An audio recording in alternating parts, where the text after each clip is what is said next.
அனைவருக்கும் எனது அன்பான வணக்கம். திருவள்ளுவர் இயற்றிய திருக்குறளில் அறத்துப்பால் அதிகாரம் 33 கொல்லாமை 323வது குறள்.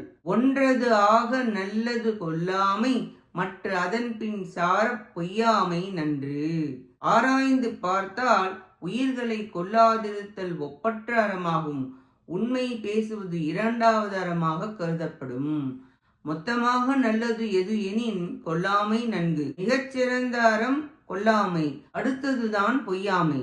கொல்லாமைக்கு விதிவிலக்கு கிடையாது. எனவே இதை முதலிலும் பொய்யாமையில் நல்லது நடக்க பொய் கூட நல்லது என்பதால் அடுத்ததாகவும் கூறியுள்ளார்.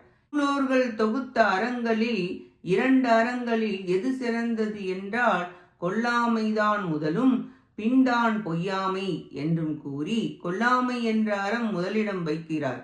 321, 322, 323 இந்த 3 குறளாலும் அறத்தினது சிறப்பு கூறப்பட்டது. நன்றி, வணக்கம்.